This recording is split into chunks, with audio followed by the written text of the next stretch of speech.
That's why I hate it when you force me to do everything that's such a hassle. If you're not going to be cooperative, you should be the one to take care of your mother. Just shut up and take care of her. If you don't like it, and if you're going to refuse, we'll get a divorce.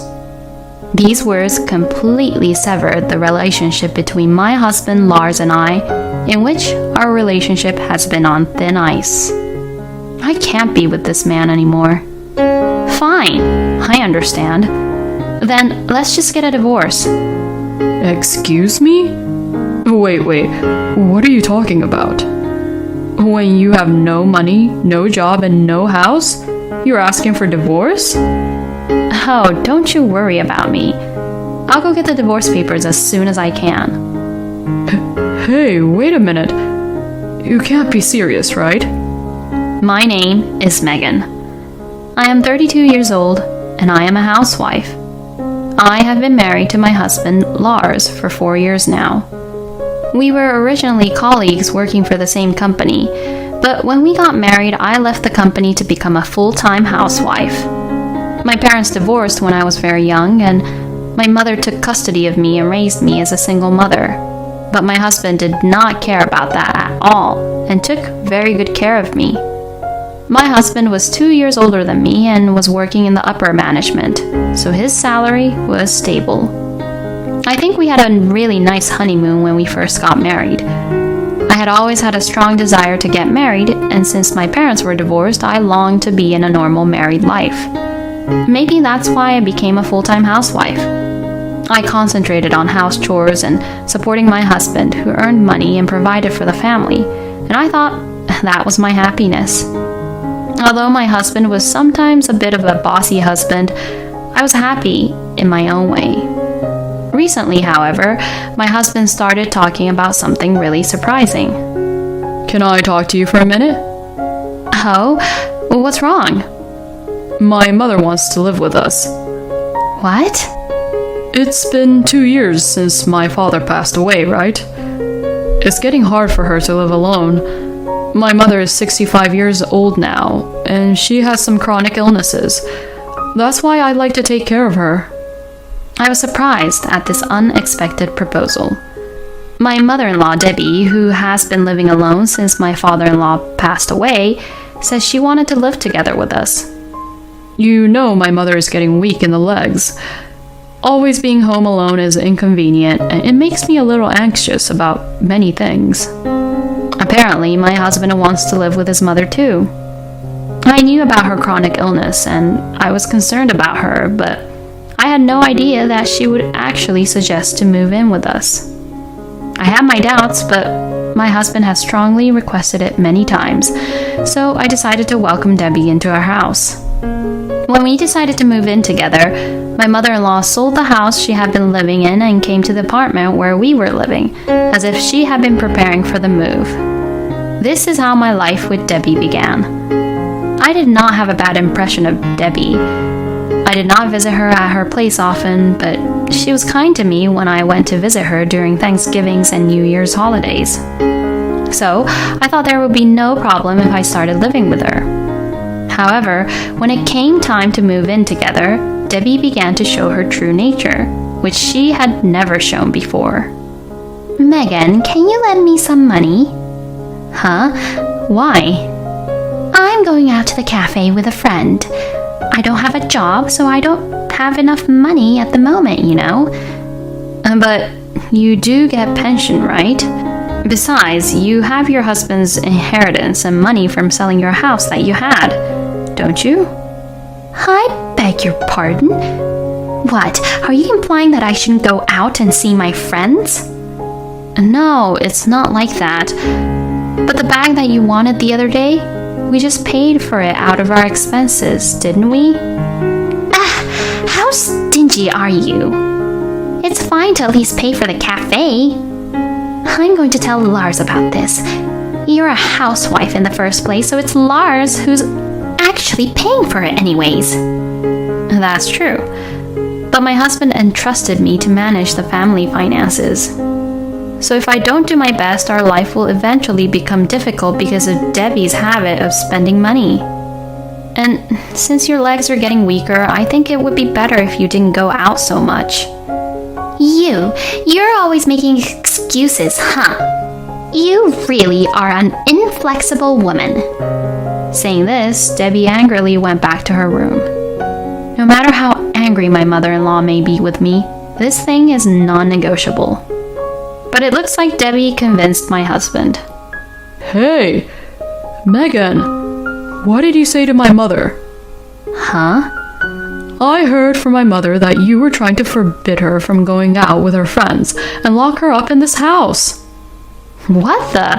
I didn't do that. Debbie didn't even give me back the money for the bag the other day, but she asked me to lend me her money for going to cafe with her friends, so I refused. Huh? Why did you even refuse her request without telling me? I'm the one who earns money here, so I decide how to spend my money. You could at least hand her the money for cafe. Fine. To this, Debbie grinned and said to me, See, I told you. It's Lars who's paying for it. Well then, give me $50. Excuse me? $50 for the cafe? Well, you don't know how much it costs, do you? So if that's the case, it's normal to bring money just in case. Yes, but... Just give her $50. God, I really didn't think that you were such a difficult wife. Huh?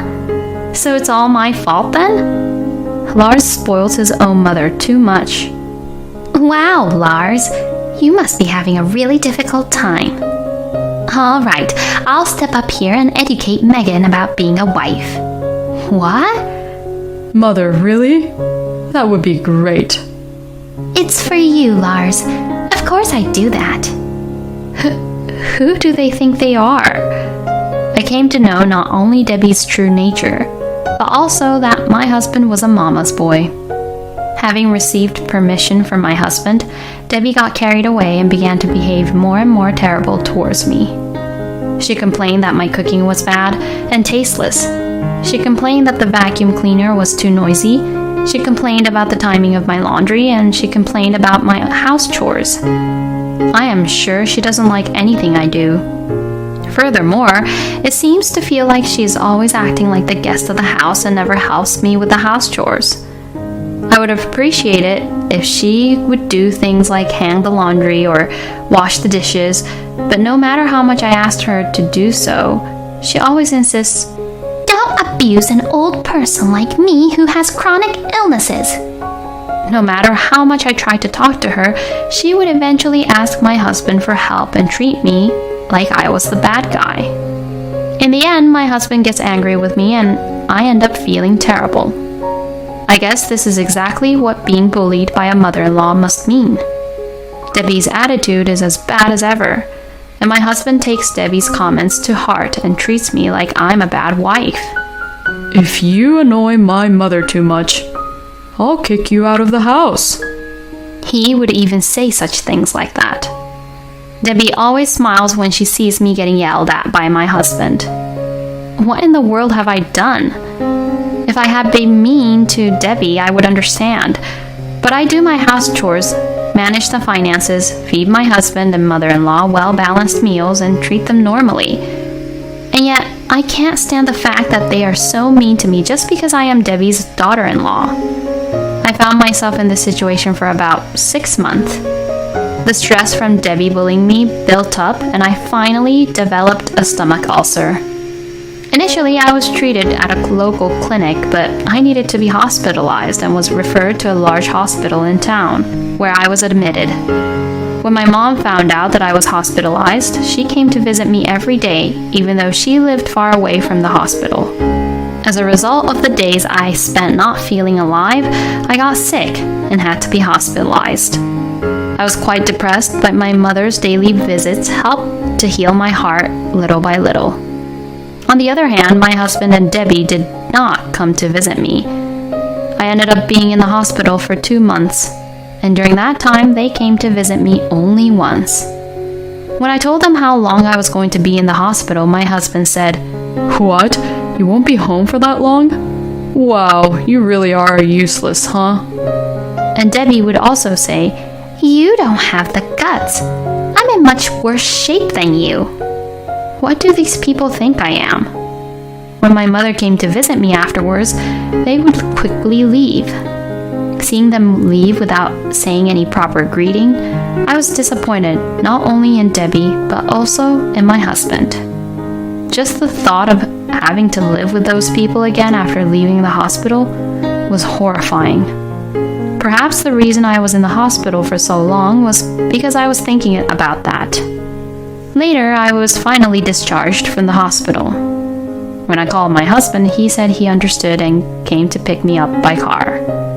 I was thinking that he still had this kindness in him, and when he saw me as he picked me up, he said, "It was really difficult while you were gone, you know."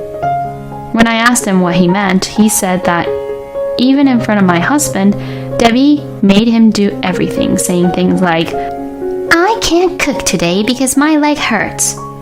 or, "I need to take a break, so do the cleaning and laundry."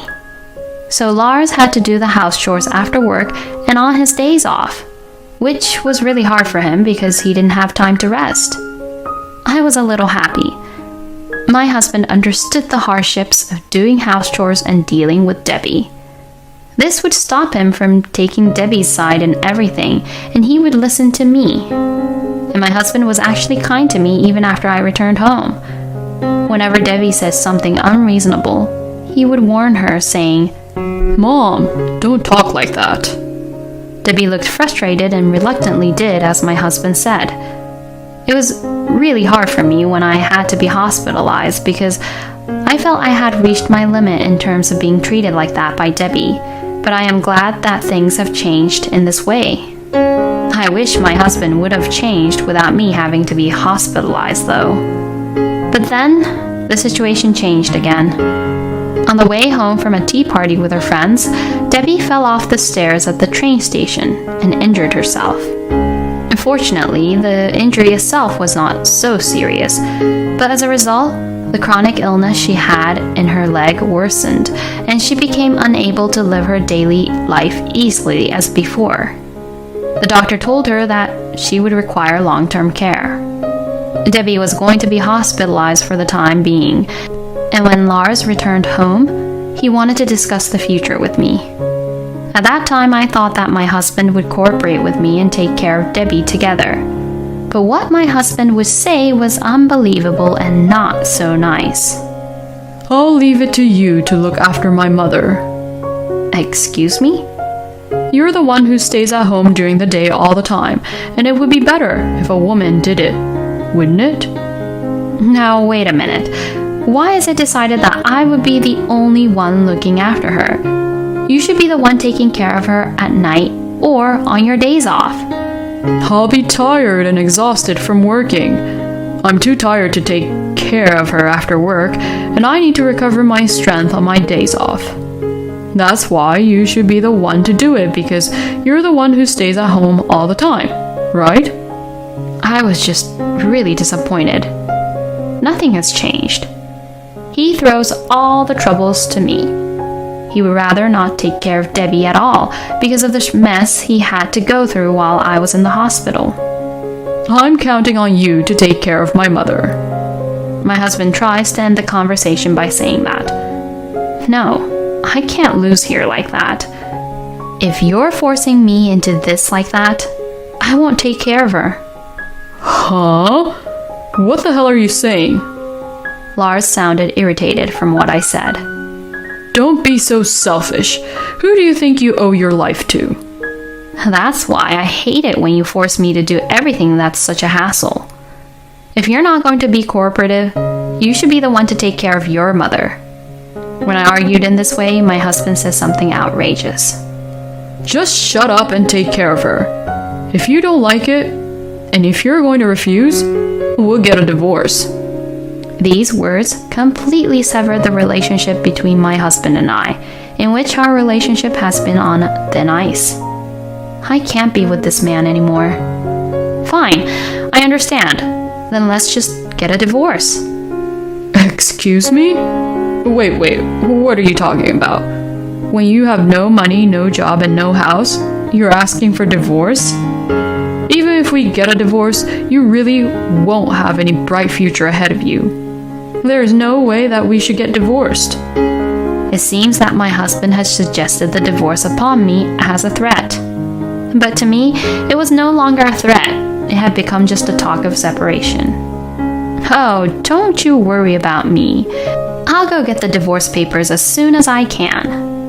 Hey, wait a minute. You can't be serious, right? My husband was obviously upset, but I guess he didn't want to lose and show how upset he was. He fidgeted and just watched silently as I prepared to leave. I was on my way to the town hall when I called someone. Oh, hello. Sorry to call you so suddenly. Can I take you up on the talk that we had before? Yeah, I couldn't take it anymore. I'm even heading over to the town hall right now. Really? Thanks. Well then, see you soon. After that, I went home with the divorce papers. When I entered the living room, my husband still looked upset, and he was just looking over at me and didn't move. Here are the divorce papers. Just sign these. Are you sure about this? What? So you had no intention of getting a divorce, but you say things like we get a divorce? You're so lame and stupid. When I provoked him, my husband's face turned red, and he got angry. Fine. If you're fine with it, then sure. Let's just get on with it. I thought I could reconsider about divorce, but we're done for. I'm divorcing you. Whatever. Just shut up and sign here. I urged my husband, who was being reluctant on signing the papers and not holding a pen. He sat down on a chair loudly and signed the divorce papers. There, you sure about this, huh? I ignored these words and signed my part. Okay, well then, I'll submit the papers. Then I started packing up my stuff. While I was packing up my stuff, my husband was there just fidgeting around, not knowing what to do. I guess he wants me to stop the divorce. But I've reached my limit. I packed my things without worrying about my husband and loaded them into my mother's car, which arrived a few minutes later. Well, good luck taking care of Debbie. I said this to my husband for the last time and left the house. My husband seemed to want to say something. I laughed in the elevator, remembering my husband's facial expression, which was in a shock. I immediately filed the divorce papers, and my divorce from my husband was successfully finalized. Then, about 2 months later, I received a phone call from an unknown number. I thought it might be a work-related call, so I answered anyway. What the heck do you want from me? Hey, Megan, when will you come back here? Huh? What the heck are you saying? We got divorced, you know. And now we're strangers, you know. Oh, don't say that, and please, just come back. You've been a full-time housewife when you were with me, so you're only working part-time jobs, right? Even if your mother lived with you, it would be hard for you to make ends meet even if you both worked part-time jobs, since it's just you and your mother. I mean, you shouldn't even be worrying about me like that since we're divorced. Please, Megan, please, come back. Not only am I taking care of my mother with her leg injury, but she's also got dementia, and she's throwing tantrums all the time, and the house is a mess. Let's start over with our married life like the old days, where I earned a decent amount and you take care of the house. I couldn't help but laugh. You just want to have it easy for yourself, huh? I'm sorry to say this, but I'm working hard at my friend's company as a full-time employee at the moment. What? My friend knew about my Spanish skills, and now I'm in charge of dealing with an overseas Spanish company. So, the salary is pretty good. If your salary hasn't changed, I probably earn more than you now.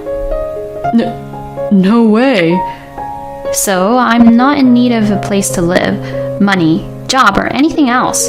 In fact, I'm super happy to be free from you and Debbie. So don't contact me anymore. If you try to contact me, even if I change my number, I will call the police immediately. Oh, hey, wait. Before my husband could say anything, I hung up the phone. I heard from a former colleague of mine who still works at the same place as my ex-husband that my ex-husband was demoted because he couldn't rest his body and mind at home because of taking care of Debbie and kept making mistakes at work. However, the cost of caring for Debbie is very expensive, so he is still in a difficult situation, and his income has been reduced, which makes it even more difficult. Well, he got what he deserved. On the other hand, I have steadily built up my career, and my income has increased. I am now living a comfortable life in a slightly more expensive apartment. It's amazing how much bullying can end you up with a stomach ulcer. And even though Lars experienced it once and learned how hard it is to take care of the house chores and his mother, he is just the worst for trying to force everything onto Megan. I can only say that he deserved to be abandoned by Megan in the end, and all the burden came to him. I hope that Megan will continue to work hard at her job while also fulfilling her private life. Thank you for watching until the end. Please subscribe to our channel. See you in our next video.